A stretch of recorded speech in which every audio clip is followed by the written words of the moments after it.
So today आज हम लोग डिस्कस करेंगे ग्लोबल सिटीजनशिप पेपर का एक यूनिट का एक टॉपिक है इन्वायरमेंटल इश्यूज जो कि सेमेस्टर 2 के सभी स्टूडेंट्स को पढ़ना है कॉमन पेपर के रूप में। तो आज हम लोग पढ़ेंगे इन्वायरमेंटल इश्यूज, जिसमें कि सबसे पहले हम लोग देखेंगे इंट्रोडक्शन। इन्वायरमेंटल इश्यूज होता क्या है, सबसे पहले हम लोग उसको समझेंगे। उसके बाद फिर हम लोग समझेंगे कि ऐसे कौन-कौन से फैक्टर्स हैं जो कि एनवायरनमेंट में प्रॉब्लम क्रिएट कर रहे हैं, या फिर ऐसे कौन-कौन से तत्व हैं जो कि पर्यावरण में एक प्रॉब्लम क्रिएट कर रहे हैं। उसके बाद हम लोग कुछ पॉइंट्स को डिस्कस करेंगे, कुछ-कुछ पॉइंट्स जो कि प्रॉब्लम क्रिएट कर रहे हैं उनको डीप में थोड़ा-सा समझने का कोशिश करेंगे। उसके बाद फिर हम लोग देखेंगे कि कौन-कौन से फैक्टर रिस्पॉन्सिबल है मेजर एनवायरमेंटल प्रॉब्लम्स के लिए। उसके बाद उनको डिस्कस करने के बाद इस टॉपिक को हम लोग कंक्लूड करेंगे। बेसिकली इस टॉपिक को थोड़ा ब्रीफ में हम लोग डिस्कस करेंगे क्योंकि एक यूनिट का एक टॉपिक है। So let's start.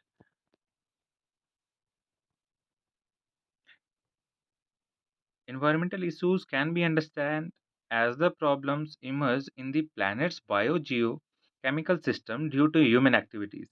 पर्यावरणीय मुद्दों को मानवीय गतिविधियों के कारण ग्रह के जैव भू रासायनिक प्रणाली में उभरे समस्याओं के रूप में समझा जा सकता है। बेसिकली इन्वायरमेंटल इश्यूज होता क्या है? इन्वायरमेंटल इश्यूज वो होता है जो हम लोग कह सकते हैं कि मानव के द्वारा किए गए जो कार्य हैं उनके वजह से हमारा पर्यावरण में जो डिस्टरबेंस आ रही है उसको हम लोग इन्वायरमेंटल इश्यूज के तौर पे समझ सकते हैं। Environmental issues are disruption in the usual function of ecosystem. पर्यावरण मुद्दे पारिस्थितिकी तंत्र के सामान्य कार्य में व्यवधान है। Further these issues can be caused by human और दे कैन बी नेचुरल। जितने भी हमारे एनवायरनमेंट में जो एक्टिविटी हो रहे हैं, उनको डिस्टर्ब या तो ह्यूमन के द्वारा किया जाता जा सकता है या फिर वो नेचुरल रूप से भी हो सकते हैं। जैसे कि हम लोग क्या करते हैं कि अगर हमें कहीं सड़क बनाना है तो पेड़ों की कटाई कर देते हैं। कहीं पे अगर अपने मकान बनाने हैं या फिर हम लोग कह सकते हैं कि शहरीकरण करना है या फिर हम लोग जिसको अर्बनाइज़ेशन करना है, तो हम लोग क्या करते हैं पेड़ों की कटाई कर देते हैं। जो हमारे एग्रीकल्चरल लैंड है जिसमें हमारे कृषि योग्य भूमि थे, उसको भी हम लोग ख़त्म कर देते हैं, उस पे अपने बड़े-बड़े मकान बना लेते हैं, इंडस्ट्री बना लेते हैं। तो इस तरह से हम लोग क्या करते हैं कि जो पर्यावरण है उसको हम लोग कहीं न कहीं उसके संतुलन स्थिति से हटाते हैं, उसे डिसइक्विलिब्रियम पॉइंट में लाते हैं। तो ये जो डिसइक्विलिब्रियम पॉइंट है, वो ह्यूमन के द्वारा भी हो सकता है और नेचुरल रूप से भी हो सकता है। नेचुरल रूप से कैसे? साइक्लोन आ गया या फिर लैंडस्लाइड हो गया या फिर ऐसे बहुत सारे एक्टिविटीज़ हैं, तूफ़ान वगैरह आ गया जिसकी वज़ह से हमारे पर्यावरण का जो है वो डिस्टर्ब होता है या फिर इक्विलिब्रियम पॉइंट से वो अपना हटता है। These issues are considered serious when the ecosystem cannot recover in the present situation and catastrophic if the ecosystem is projected to certainly collapse. इन मुद्दों को तब गंभीर माना जाता है जब पारिस्थितिकी तंत्र वर्तमान स्थिति में ठीक नहीं हो पाता और यदि पारिस्थितिकी तंत्र के निश्चित रूप से ध्वस्त होने का अनुमान हो तो ये मुद्दे विनाशकारी माने जाते हैं। जैसे क्या है कि इन्वायरमेंट के द्वारा पर्यावरण के द्वारा जो भी इश्यूज क्रिएट होते हैं या फिर डिसइक्विलिब्रियम क्रिएट होता है वो तो पर्यावरण खुद से सॉल्व कर लेता है। जैसे कि अगर लैंडस्लाइड आया तो नेचर उसे खुद से रिकवर कर लेता है। तूफान आया तो फिर उससे नेचर जो है खुद से रिकवर कर लेता है। लेकिन जो ह्यूमन के द्वारा हम मानवों के द्वारा जो डिसइक्विलिब्रियम क्रिएट किया जाता है एनवायरनमेंट में, वो लंबे समय तक ठीक नहीं हो पाता और ये फिर एक विनाशकारी मुद्दे बन जाते हैं। जैसे कि हम लोग पेड़ों की कटाई कर अभी हम लोग प्रैक्टिकल एग्ज़ाम्पल देख सकते हैं कि पेड़ों की कटाई करके हम लोग सड़क बनाए। तो वो सड़क बन गया और जितने भी पुराने हज़ारों साल पुराने जो पेड़ थे, उनको कटाई करके हम लोग सड़क बना दिए, तो वो पेड़ अब दोबारा नहीं आ सकते। तो एक लंबे समय के लिए एक प्रॉब्लम क्रिएट हो गया और वो जो पेड़ हम लोग कटाई किए, वो कहीं न कहीं हमारे इकोसिस्टम को डिस्टर्ब कर रहा है।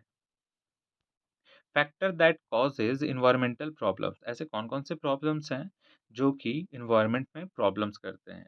तो if you analyze all the major environmental problems confronted by human society, then major causes positive factors are.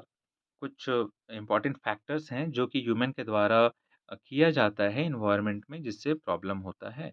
उसमें से कुछ है रैपिड इंडस्ट्रियलाइज़ेशन, तेज़ गति से शहरीकरण, अर्बनाइज़ेशन अर्बनाइज़ेशन मतलब होता है शहरीकरण, रैपिड इंडस्ट्रियलाइज़ेशन मतलब उद्योगों का तेज़ी से विकास करना एंड पॉपुलेशन ग्रोथ, बढ़ती जनसंख्या, in cities intensification of agriculture, rising use of fossil fuel based energy and transportation to name a few।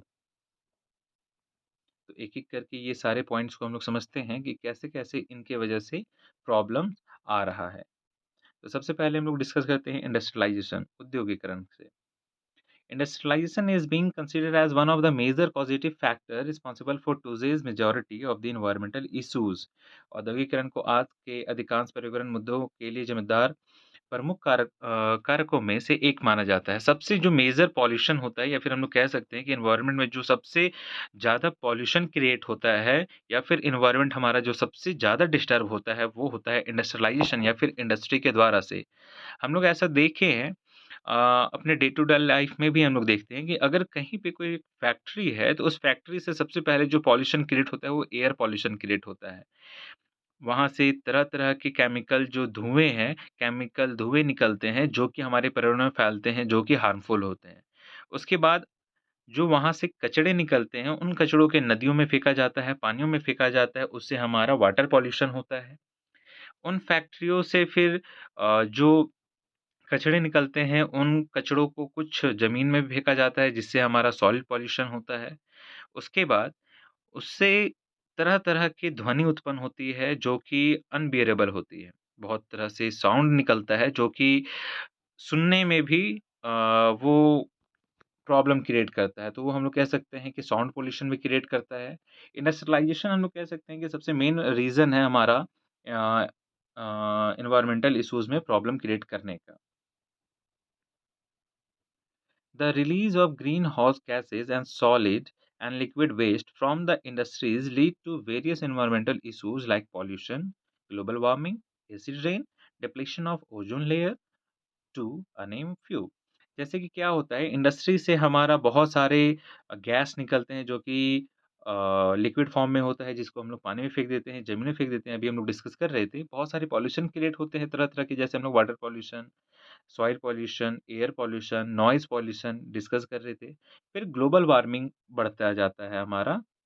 Global warming जैसे कि बेसिकली इंडस्ट्री से कैसे बढ़ता है? इंडस्ट्री में बेसिकली तरह-तरह के जो हमारे धुएँ निकलते हैं, केमिकल वाले जो धुएँ निकलते हैं, वो कहीं न कहीं जाके ऊपर जाके बादलों की निचली परत में जाके बैठ जाते हैं, जो कि क्या होता है कि इस एनवायरनमेंट में जो हमारा गर्मी है, उस गर्मी को बढ़ाते जाता है। और अगर वर्षा होती है, तो उस वर्षा में सबसे पहले वो जो एसिड जो बादल के नीचे वाले हिस्से में रहते हैं, वो सबसे पहले ज़मीन में गिरते हैं, जिसे हम लोग एसिड रेन के नाम से भी जानते हैं। उसके बाद क्या होता है, इसी की वजह से सर हमारा depletion of ozone layer deplete कर रहा है, वो टूट रहा है। ओज़ोन लेयर के बारे में हम लोग आगे डिस्कस करेंगे इसी में। सेकंड पॉइंट है increasing use of fossil fuels based energy and transport. Fossil fuel based energy and transport का यूज करना उसकी वजह से भी हमारा जो पॉल्यूशन है या फिर एनवायरमेंट में प्रॉब्लम वो बढ़ते जा रहा है। Today fossil fuel use is a necessary evil.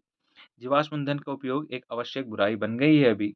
हम लोग हर एक चीज़ में फॉसिल फ्यूल का यूज़ करते आ रहे हैं, जो कि कहीं न कहीं वो एनवायरनमेंट में प्रॉब्लम कर रहा है। सबसे पहले हम लोग उसे एनवायरनमेंट से ही निकाल रहे हैं, प्लस में उसी से एनवायरनमेंट भी हम लोग प्रदूषित कर रहे हैं।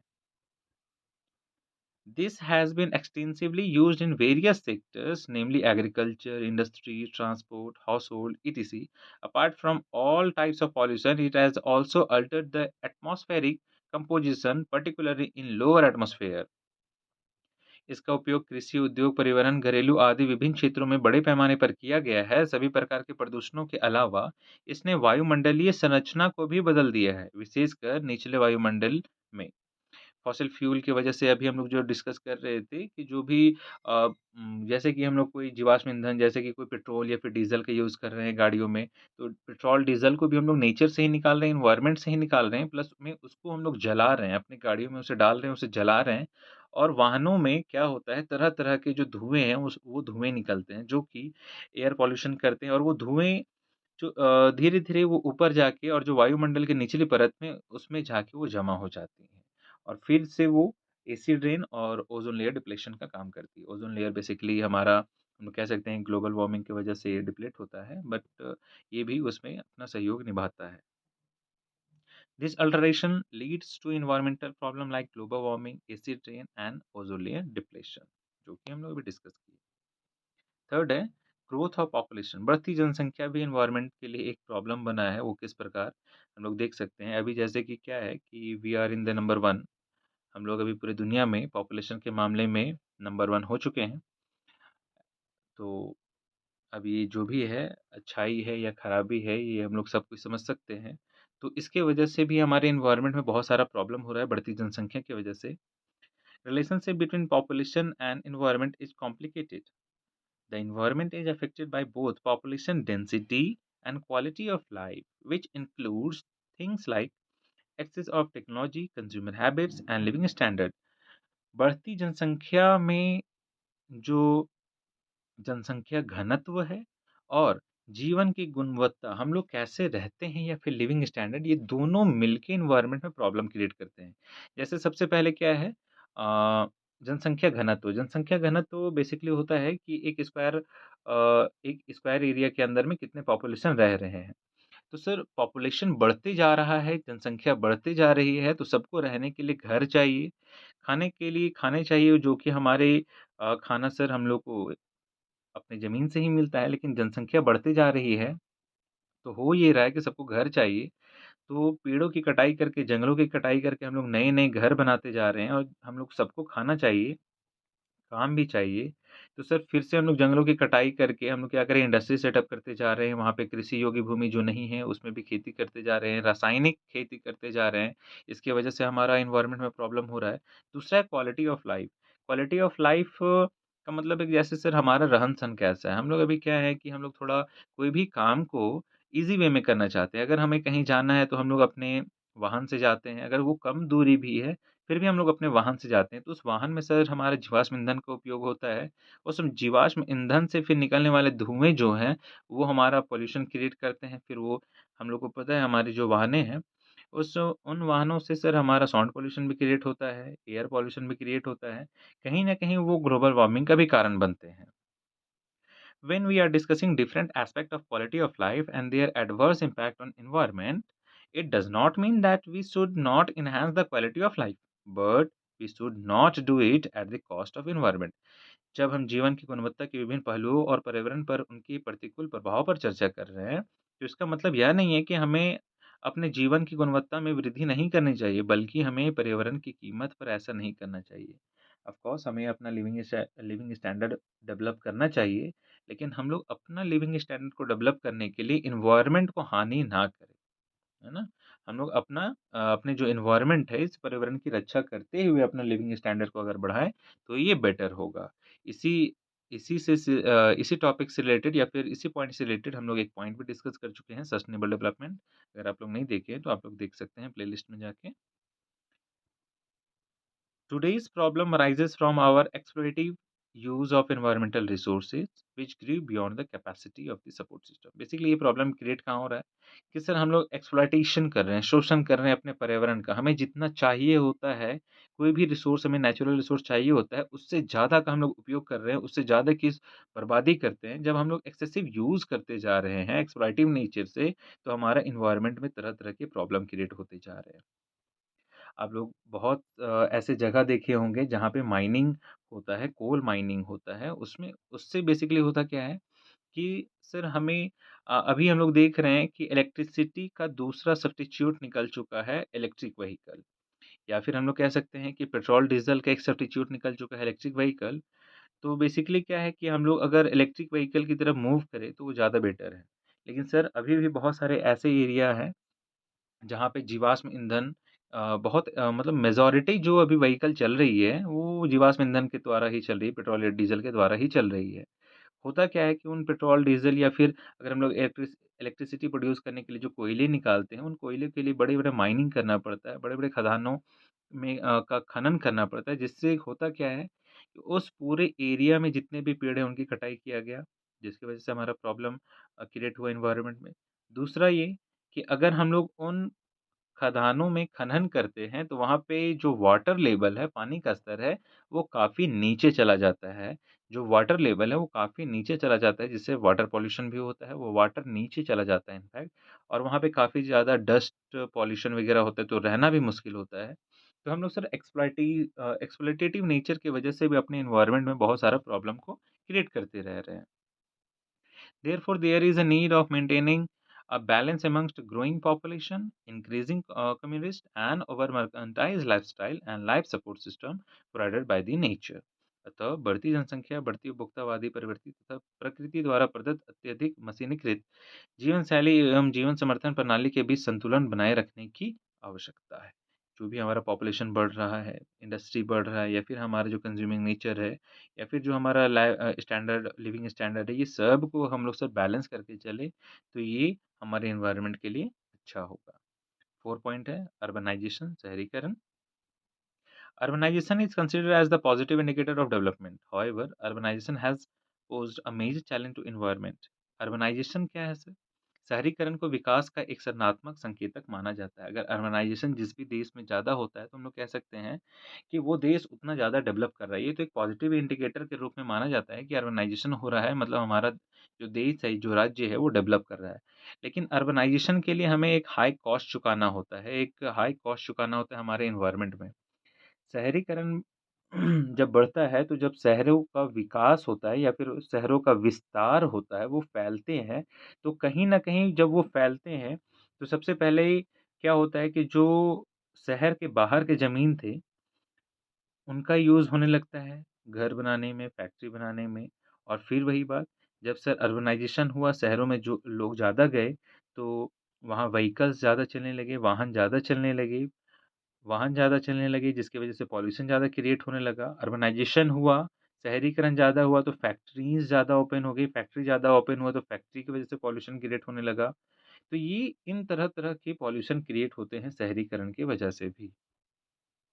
Urbanization is also associated with industrialization and mechanization. Therefore, urban areas are the major source of greenhouse gases emission, air, water and noise pollution and waste generation. शहरीकरण का संबंध औद्योगिकरण और मशीनीकरण से भी है। इसलिए शहरी क्षेत्र ग्रीन हाउस गैस उत्सर्जन, वायु, जल एवं ध्वनि प्रदूषण और अस्पष्टीय उत्पादन का प्रमुख स्रोत होता है। ग्रीन हाउस गैसेस यहाँ पे जिक्र हुआ, बेसिकली ग्रीन हाउस गैसेस होते क्या हैं? वो कृषि में यूज़ किया जाता है। एक ग्रीन कलर का शीट का यूज़ किया जाता है, पर्दों का यूज़ किया जाता है, जिसके अंदर पौधे लगाए जाते हैं। उस ग्रीन हाउस में होता क्या है कि सनलाइट ईज़िली उस हाउस के अंदर, उस घर के अंदर आ तो जाती है, सूर्य की किरण उस घर के अंदर आ तो जाती है, लेकिन वो सूर्य की किरण बाहर नहीं निकल पाती, जिसकी वजह से क्या है, उस सूर्य की किरण से जो गर्मी मिल रही है या फिर जो भी एलिमेंट जो भी पत्ते हमारे लेते हैं सूर्य की किरण से अपना पोषण को पूरा करने के लिए, वो वहीं पे रह जाते हैं। हम लोग कह सकते हैं ग्रीन हाउस गैसेज़ क्या करते हैं, एक पैकेट की तरह काम करते हैं जिसमें सनलाइट आ तो जाते हैं लेकिन वो निकल नहीं पाते हैं। तो शहरीकरण की वजह से भी कहीं न कहीं यही चीज़ हो रहा है। गाड़ियाँ ज़्यादा चल रही हैं, फैक्ट्री ज़्यादा हो रही हैं, इसकी वजह से जो पॉल्यूशन क्रिएट हो रहा है, एयर पॉल्यूशन, वो कहीं न कहीं जाके हमारे एनवायरनमेंट का जो निचला परत है, उसमें जाके वो बैठ जा रहा है और वो कहीं न कहीं सर फिर हमारा ग्रीन हाउस गैस की तरह काम कर रहा है, जिसमें सर हमारा पॉल्यूशन या फिर हम लोग कह सकते हैं कि वो अंदर का अंदर ही रह जा रहा है, वो बाहर नहीं जा पा रहा है। Consumption pattern and materialistic lifestyle. The consumption pattern is very unequal today. Irrespective of developed and developing countries, there is a significant gap between the rich and poor within countries as well as between them. आज उपभोग के pattern बहुत असमान हैं। विकसित और विकासशील देशों के बावजूद देश के भीतर और साथ ही साथ उनके बीच अमीर और गरीब के बीच में एक महत्वपूर्ण अंतर है। सर हम लोग अपने कंट्री में या फिर किसी भी एरिया में देख सकते हैं कि जो अमीर है वो इन्वायरमेंट या फिर नेचुरल रिसोर्सेज जो है उसका ज़्यादा यूज़ करता है तुलनात्मक रूप से जो जो गरीब है। जो गरीब है वो कम यूज़ कर पाता है, जो अमीर है वो ज़्यादा करता है। और कहीं न कहीं हम लोग देख रहे हैं कि जो अगर अर्बनाइज़ेशन होता है, शहरीकरण होता है, तो वहाँ पे अमीर लोग ही शिफ्ट हो पाते हैं और जिसकी वज़ह से सर हमारा पॉल्यूशन भी क्रिएट होते जा रहा है। अर्बनाइज़ेशन एक अच्छी चीज़ है जिसकी वज़ह से देश हमारा डेवलप कहलाता है, लेकिन उसकी वज़ह से सर हमारे एनवायरनमेंट में काफ़ी ज़्यादा पॉल्यूशन होता है, जिसको हम लोग एनवायरमेंटल इश्यूज़ के अंदर में स्टडी करते हैं। As a result, majority of population in the world have been deprived of right to have a decent living, that is safe drinking, clean air to breathe and balance diet to eat. ये जो असमान consumption है हमारा, rich ज़्यादा consumption कर रहे हैं, poor कम consumption कर रहे हैं। इसकी वजह से कहीं न कहीं हमारे इकोनॉमी में जो गरीब हैं, उनको दिक्कत आ रहा है। दिक्कत आ रहा है कैसे सर? डिसेंट वो लाइफ़ नहीं जी पा रहे हैं। उनको साफ स्वच्छ जल नहीं मिल रहा है, खाने के लिए संतुलित आहार नहीं मिल पा रहा है, साँस लेने के लिए स्वच्छ हवा नहीं मिल पा रही है। जैसे शहरों में जो लोग रह रहे हैं, वो इंडस्ट्री सेटअप करते जा रहे हैं, तरह-तरह के व्हीकल से घूमते जा रहे हैं, पॉल्यूशन करते जा रहे हैं। लेकिन वो पॉल्यूशन सिर्फ़ उनके लिए प्रॉब्लम नहीं है, बल्कि जो गाँव में रह रहे हैं, जो ग्रामीण क्षेत्र में जो लोग रह रहे हैं, वो पॉल्यूशन उनको भी हानि कर रहा है। कंज़म्पशन कर रहे हैं जो अर्बनाइज़्ड सेक्टर में जो रह रहे हैं, जो शहरी क्षेत्र में जो लोग रह रहे हैं, पॉल्यूशन उनके द्वारा क्रिएट किया जा रहा है, लेकिन प्रॉब्लम झेलना पड़ रहा है उन लोगों को जो ग्रामीण क्षेत्र में रह रहे हैं। ऐसा नहीं है कि ग्रामीण क्षेत्रों में पॉल्यूशन क्रिएट नहीं होता है, लेकिन तुलनात्मक रूप से वहाँ कम होता है और प्लस में ग्रामीण क्षेत्रों में पेड़-पौधे ज़्यादा होते हैं, तो वो बैलेंस हो पाता है। Therefore, there is a need of equitable distribution of resources as far as possible in order to ensure everyone's right to having a decent standard of living. इसलिए जहाँ तक संभव हो सके संसाधनों का समान वितरण ही आवश्यकता है ताकि प्रत्येक व्यक्ति के लिए सभ्य जीवन स्तर का अधिकार सुनिश्चित किया जा सके। अब कुछ फैक्टर्स हैं जो कि मेजर एनवायरमेंटल प्रॉब्लम्स में अपना मुख्य भूमिका निभाते हैं। जैसे कि सबसे पहला है उसमें sir green house effect and global warming. Global warming से भी पूरी दुनिया परेशान है। Green house generally allows the sun rays to enter but do not allow it to exit and in the process keeps the greenhouse warm. Greenhouse आमतौर पर सूर्य की किरणों को प्रवेश करने की अनुमति देता है लेकिन इसे बाहर निकलने की अनुमति नहीं देता और इस प्रक्रिया में ग्रीनहाउस को गर्म रखता है। जैसे कि अभी हम लोग डिस्कस कर रहे थे कि जो सनलाइट है उस ग्रीनहाउस के अंदर आ जाता है जो कि हमारे प्लांटेशन प्लांटेशन के लिए फ़ायदेमंद होता है लेकिन वो सूर्य की किरण फिर बाहर नहीं निकल पाती जिसकी वज़ह से जो ग्रीन हाउस है वो हमारा गर्म हो जाता है। अभी यही हम लोग डिस्कस कर रहे थे कि यही ग्रीन हाउस की तरह हमारा पृथ्वी होता जा रहा है जो गर्म होते जा रहा है और ये ग्लोबल वार्मिंग का हम लोग अभी प्रॉब्लम फेस कर रहे हैं। Similarly in the context of earth इसी प्रकार पृथ्वी के संदर्भ में green house effect is the process of warming the earth surface particularly lower atmosphere by absorbing the sun's ray and do not allow it to exit from the lower atmosphere. Green house प्रभाव सूर्य की किरणों की अवशोषित करके पृथ्वी की सतह विशेष रूप से निचले वायुमंडल को गर्म करने और इसे निचले वायुमंडल से बाहर निकलने की अनुमति नहीं देने की प्रक्रिया है। जब हमारा सर सूर्य का किरण पृथ्वी में आ जा रहा है और हम लोग क्या कर रहे हैं अपने जो निचले एटमॉस्फेयर है, उस सतह पे हम लोग इतना पॉल्यूशन क्रिएट करके एक ऐसा जाल बना दिए हैं जो कि सर सूर्य की किरण से जो मिलने वाली गर्मी है वो यहीं पे एब्ज़ॉर्ब हो जा रही है, वो बाहर फैल नहीं पा रही है जिसकी वज़ह से हमारे पूरी पृथ्वी में क्या हो रहा है कि ग्लोबल वार्मिंग का सिचुएशन आते जा रहा है। ग्लोबल वार्मिंग से हमारा सर बहुत सारा प्रॉब्लम आते जा रहा है जैसे कि हम लोग कह सकते हैं कि सर हमारा पृथ्वी का जो टेम्परेचर है वो बढ़ते जा रहा है। जो ग्लेशियर्स हैं हमारे वो पिघलते जा रहे हैं। इम्पैक्ट ऑफ फूड प्रोडक्शन हमारे फूड प्रोडक्शन में काफ़ी ज़्यादा इम्पैक्ट पड़ रहा है। Increase in magnitude and in intensive of cyclones and tornadoes जैसे कि सर टेम्परेचर हमारा जब बढ़ते जा रहा है हमारे पृथ्वी का, तो जितने भी हमारे सर नॉर्थ पोल और साउथ में जितने भी ग्लेशियर्स हैं, वो ग्लेशियर पिघलते जा रहे हैं, जिसकी वजह से क्या हो रहा है सर, जो हमारा सी लेवल है, जो पानी का जो स्तर है, वो बढ़ता जा रहा है। अगर पानी का स्तर बढ़ता जा रहा है, मतलब सर जो लैंड एरिया है, वो कहीं न कहीं कम होता जा रहा है। तो हम लोग क्या कर रहे हैं पूरी दुनिया में ग्लोबल वार्मिंग की वजह से ग्लेशियर पिघल रहा है, पानी का सतह बढ़ते जा रहा है और लैंड एरिया जो है, वो कम होते जा रहा है और हम लोग पॉपुलेशन भी बढ़ा रहे हैं। सर हमारा ज़मीन कम हो रहा है, पॉपुलेशन भी बढ़ते जा रहा है, तो कहीं न कहीं ये एक एनवायरमेंटल डिसइक्विलिब्रियम है, जो कि एक बहुत ही बड़ा प्रॉब्लम है। इम्पैक्ट ऑन फूड प्रोडक्शन अगर सर हम लोग अभी डिस्कस किए कि सनलाइट जो है हमारे पृथ्वी के अंदर आ जा रहा है, गर्मी ज़्यादा हो जा रही है, लेकिन वो सनलाइट जो है वो बाहर निकल नहीं पा रहा है। तो सर अगर हमारा जो पृथ्वी है वो इतना गर्म हो गया है, तो क्या वहाँ खेती करना इतना आसान हो पाएगा? खेती प्रॉपर रूप से नहीं हो पाती। अभी हम लोग जैसे देख सकते हैं कि बारिश के टाइम में बारिश अच्छे से नहीं होती। बारिश जो है वो ठंड के टाइम में हो रही है। जो ठंड है, उतना ठंडा नहीं लग रहा है, गर्मी है तो गर्मी काफ़ी भीषण गर्मी लग रही है, बारिश कम हो रहा है, जिसकी वज़ह से खेती भी कम हो रही है, फूड प्रोडक्शन में प्रॉब्लम आते जा रहा है और सर इन्हीं कुछ कारणों की वजह से जो हमारे चक्रवात और बवंडर है, इसमें तीव्रता हुई है, इसमें बढ़ोतरी हुई है।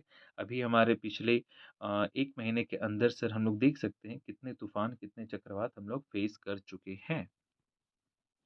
ओज़ोन लेयर डिप्लेशन, इससे हमारा ग्लोबल वार्मिंग की वजह से हो क्या रहा है सर? ओज़ोन लेयर जो है वो डिप्लेट हो रहा है हमारा, वो टूट रहा है।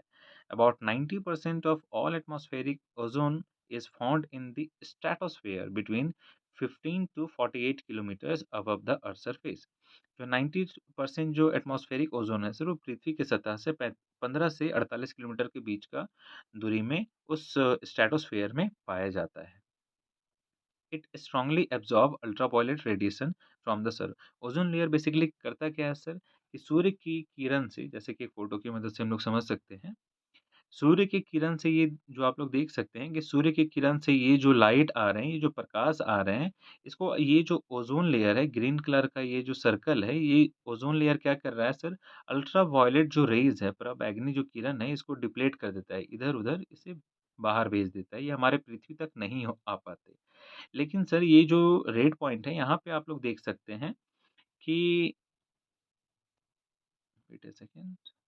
हाँ, ये जो रेड पॉइंट है, इस रेड पॉइंट में आप लोग देख सकते हैं कि इस रेड पॉइंट में सर हमारा ओज़ोन लेयर जो है वो टूट चुका है, जिसकी वजह से सूर्य की किरण से जो मिलने वाले अल्ट्रावायलेट किरण है, वो सीधे हमारे देश में आ रही है, हमारी पृथ्वी में आ रही है, जिसकी वजह से हमें तरह-तरह की प्रॉब्लम आ रही है। अगर ओज़ोन लेयर हमारा सही रहेगा, ये जो ग्रीन वाला सर्कल है पृथ्वी के चारों तरफ, ये हमारा ओज़ोन लेयर है, हम लोग समझ सकते हैं।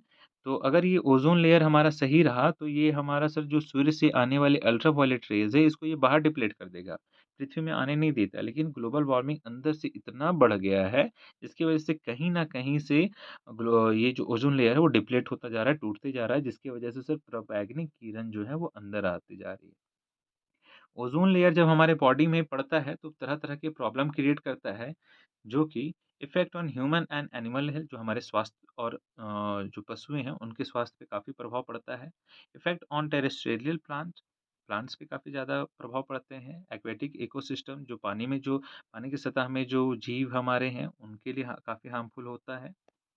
तो बेसिकली सर ओज़ोन लेयर जब हम लोग समझ सकते हैं कि हमारे जब बॉडी में डायरेक्ट रूप से पड़ता है, तो कैंसर हो जाने की चांसेस काफ़ी ज़्यादा बढ़ जाती है। हमारे बॉडी में सिर्फ तरह-तरह ओज़ोन लेयर जब भी अल्ट्रावायलेट रेज़ जब भी हमारे बॉडी में पड़ता है, तो तरह-तरह के कैंसर जो है, वो हमें होने लगती है, तरह-तरह की जो बीमारियाँ हैं, वो होने लगती है। बट ये सारे जो अल्ट्रावायलेट रेज़ है, इससे हम लोग को बचाता है ओज़ोन लेयर।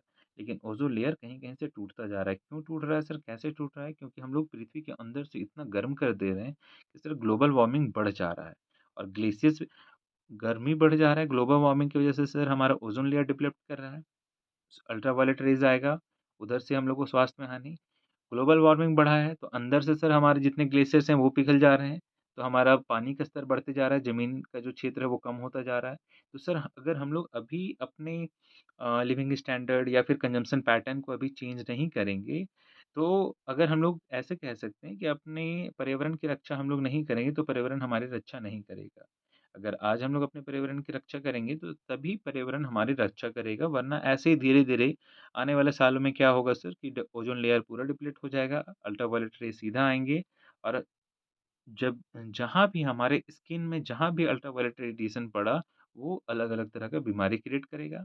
ग्लोबल वार्मिंग ऐसा ही बढ़ता रहा तो सारे ग्लेशियर्स पिघल जाएँगे सर, पानी से पूरा पृथ्वी हमारा भर जाएगा, ज़मीनी क्षेत्र पूरा खत्म हो जाएगा, तो रहने के लिए भी जगह नहीं रहेगी। तो अगर आज हम लोग को नहीं समझ में आया कि हमारा कंज़म्पशन पैटर्न को कैसे रखना है, तो ये कहीं न कहीं आगे चल के हम लोग को इसका परिणाम भुगतना होगा। तो आज हम लोग एनवायरमेंटल इश्यूज़ के बारे में इतना डिस्कस कर रहे थे। अगर आपको अच्छा लगा तो आप चैनल सब्सक्राइब कर सकते हैं। ऐसे ही कुछ और टॉपिक्स जो कि आप लोग को कॉमन पेपर में ग्लोबल सिटीज़नशिप के पेपर में पढ़ना है, उन टॉपिक को लेके हम लोग आगे नेक्स्ट वीडियो में मिलेंगे। Thank you.